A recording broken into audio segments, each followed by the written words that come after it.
Hey guys, today I'll be teaching you some tips that help me paint and render faster. I hope you find this video useful and enjoy!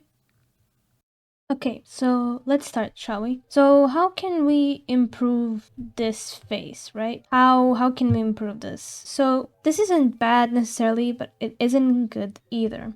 And the first thing that we need to take into account when we are rendering a face is the face planes. And if you haven't seen them before, there are a lot of examples online, and it is important to keep this in mind when you are rendering and shading and coloring in general, because this will help you shade a lot. It will help you figure out where to put your shadows and where to put your highlights much easier. I would recommend looking at 3D artists. They use face planes a lot, but we'll keep it a lot more simpler for this thing. So here we have the face planes of this dude, right? We're not going to do anything with this yet, but this is important to keep in mind. You can draw this out.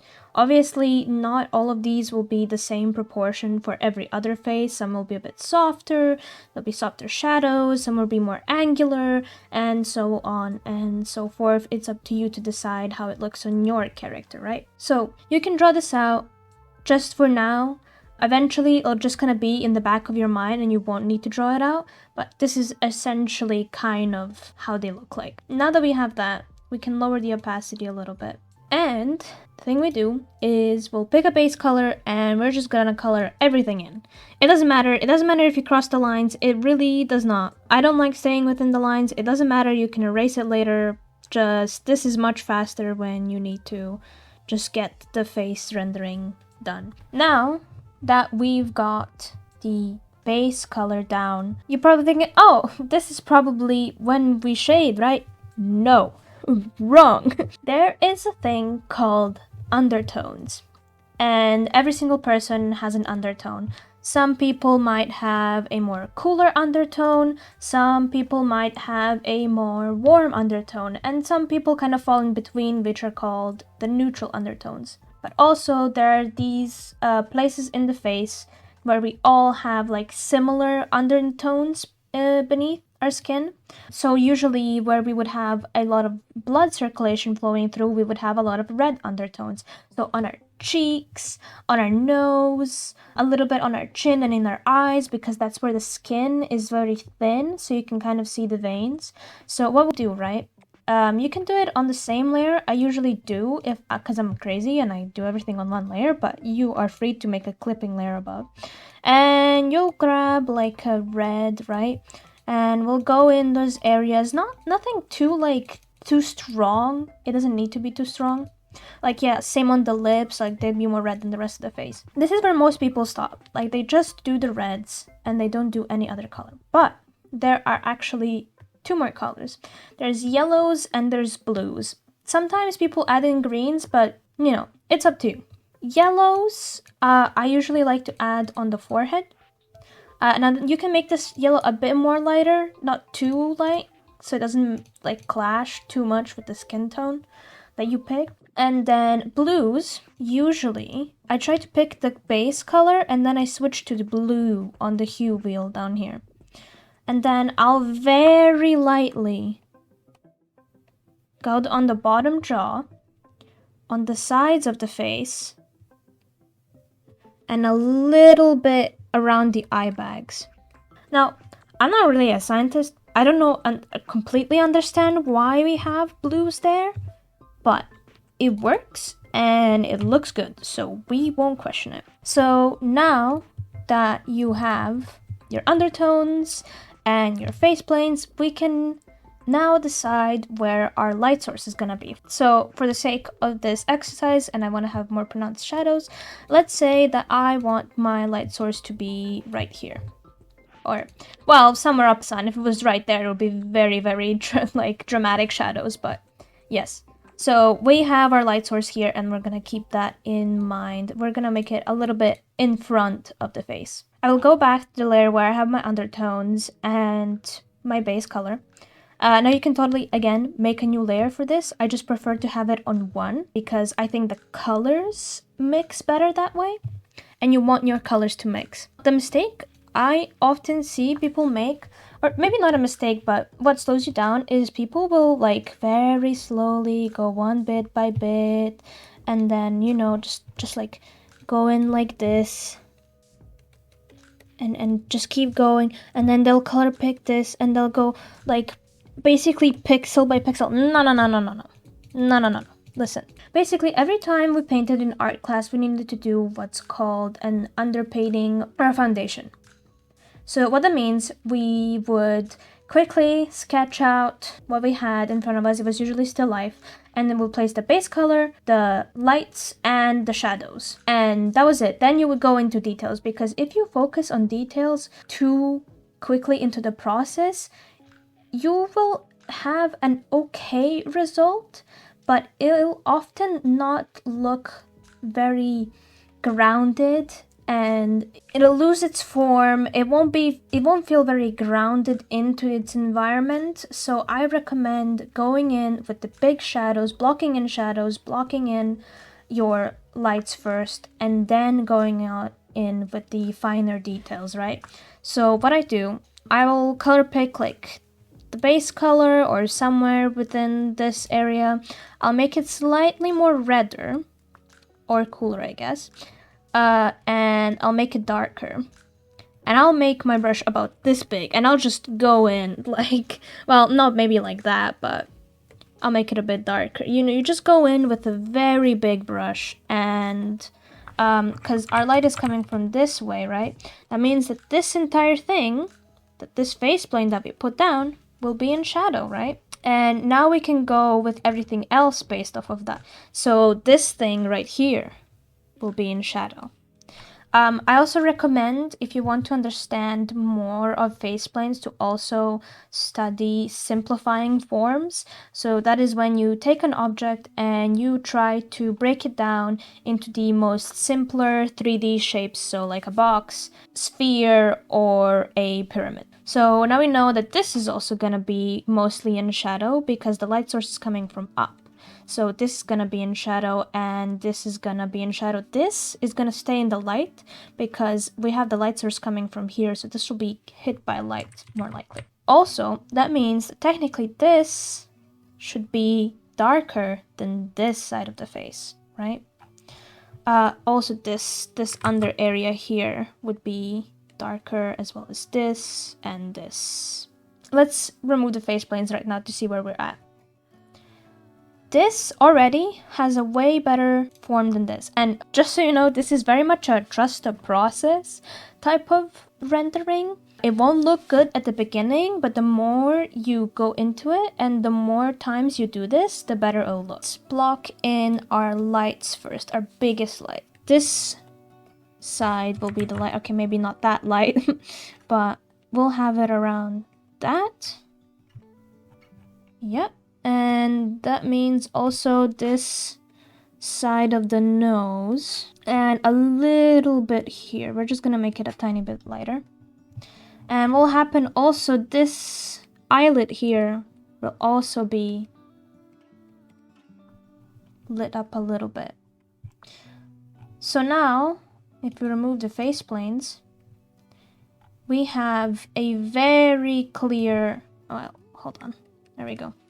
A very clear image of our face in a 3D environment. We want the face to look more 3D. This looks very flat. This looks like it actually has dimension, right? So we would go in and then we would make the lips darker. The lower lip would be lighter because we have the light falling on top of it. You can add in reds later, but yeah. And so you would go in at every face plane and you would try to kind of get a good sense of feeling of which, are they in light, are they in shadow, are they mid-tones, and so on and so forth. Okay, so I did kind of my blocking out of lights and shadow. I smoothed out some areas that I wanted smooth, and this is a pretty good start. Now, there's one more rule that I didn't mention that I will now, and that is never, ever use the color white in any of your art. Why, you may ask? That is because white doesn't necessarily naturally happen. It'll look very off-putting. It'll look way too bright in any of your art. So just use like a beige, a very light yellow, a very light blue, depending on what kind of light it is. Just please don't use pure whites and pure blacks. So when I color the eyes, I tend to look at the skin tone, and I'll take kind of like a yellowish now this time, because we don't really have any environment changing the color white here, because your eyes are reflective, right? So they reflect their surroundings and they'll kind of take in the color of your surroundings, but we're just gonna keep it like a beige yellow, right? And then we'll go in with like an eye color, maybe like a brown, sure, whatever. I don't tend to render eyes too much. If eyes are the center point of your character, then you are free to render them more, but I usually don't care about eyes too much, or they're very small in my art style, so they're not that visible. When you zoom out, that is. So another thing is shadow versus light, in a sense of how much details you should put in. When you look at something in the dark, you can barely make out the details, right? It is very hard for your eye to perceive any kind of details or small patterns or anything like that. So when an object is in shadow, there will be less details and everything will be less pronounced.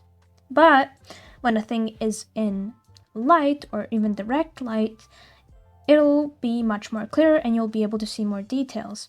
So for example, when you are drawing hair, the hair that is in shadow, you won't need to put so much effort into adding too much detail on it or drawing every single strand. But the hair that is in the direct light, you might be wanting to put more detail into that spot because that's where your eye naturally goes towards, because your eye will naturally fill in everything else. As soon as it sees the details, like nobody will zoom in 100 times into your art and nitpick everything that you didn't draw every hair strand. Like, you don't need to draw every hair strand to make your drawings look believable. So another thing is knowing when to put soft and when to put hard shadows. So for example, on this face right here, on the forehead, I'm putting a very sharp shadow, like it's a very sharp change between light and dark. While here on the cheeks, it can be a bit softer because the cheeks are usually round, they're very soft looking. But if you have someone with like a very chiseled jawline, you might want to make this a darker, like way like sharper turn, you know? Same thing on the nose. If you have someone with a very round and very soft nose, you'll add more soft shadows and more like you'll have some soft changes between hues and shadow and light. But if you have someone with a very defined nose and very sharp angles, you'll want to add the sharp shadows. Another tip that I have would be to remember something called subsurface scattering, or SSS. If you've ever put your fingers up to a lamp or any kind of source of light and seen that like red come through, that's what subsurface scattering is. It's the light going through your skin because your skin is translucent actually. So what that means, for example, let's imagine that we have light behind this character, right? Ears are usually very transparent, and that's where you get also a subsurface scattering. So because they're so thin, the light will go through, and usually you have like a very bright red there. Like, you can even try to find a picture and color pick from there, but you'll get light shining through there. Oftentimes, places like that will be fingers, nose, sometimes lips, depends. But I recommend looking at how other people add it to their art.